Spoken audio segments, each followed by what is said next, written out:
Are you your biggest supporter or the biggest hater? How do you talk to yourself? The answer on this question might be having much bigger impact on your life than you think. And today, I'm gonna tell you why. From the moment we are born, we are being taught how to talk to others, how to act with others, that we should be polite, that we should be kind, and that we should not use bad words when it comes to other people. But nobody has ever taught us how to talk to ourselves. And we actually talk to ourselves a lot. But the problem is that we do not apply the rules that we have set out for ourselves for talking to other people. When we talk to ourselves, we use harsh words.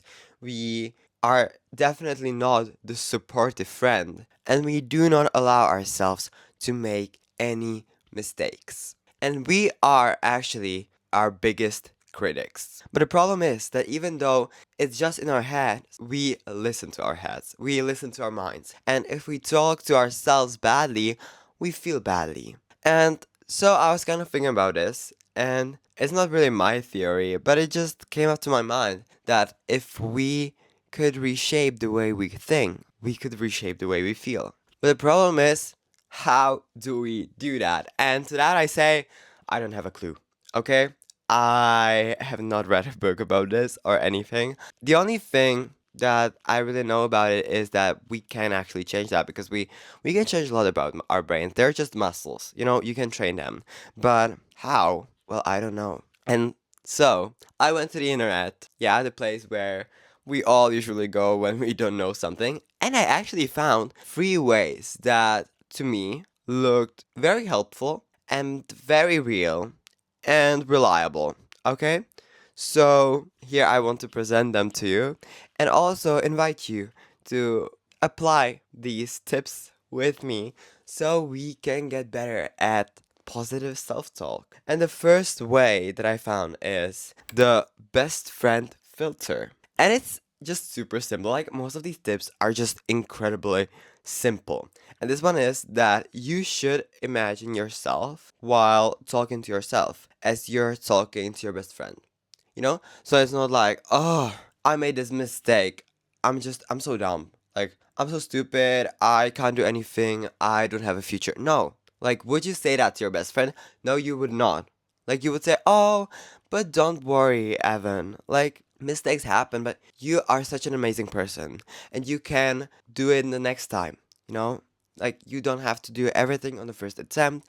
And you are just amazing and you can do this. I believe in you. Like that's what you would say to your best friend. And so every time you tell something to yourself, ask yourself, would I talk like that to my best friend? And the answer is not. Try to say what you were saying in the way that you would say it to your best friend, because I believe it would sound much, much more supportive. Number 2, the power of the word yet. Guys, when I found this out while I was looking up the tips for this video, I was stunned because I have never ever thought about this, way of thinking, and it was actually so simple and so clever. And is that our abilities are not terminal.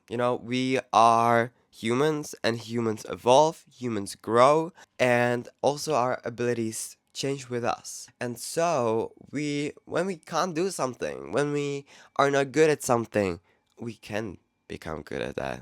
Like we're people, we can learn that. Like that's why we have our brains to learn things. And so if you think that you just can't do this, oh, I can't do the backflip, don't say just I can't do the backflip. Just add this one sprinkle that completely turns it around. Yet I can't do the backflip yet feels much better and it sounds much better. And the reason why is simple. It reminds you of the growth that can happen. It reminds you of your ability to change this fact. It doesn't have to always be, I can't do this. One day, it could be, I can do this. And so if you add the yet after a thing that you're not good at or you can't do yet, yeah, I already used the yet, you make it in your mind much more possible to achieve that goal. And now the third tip, and I actually find this brilliant. I saw it on TikTok, but I don't remember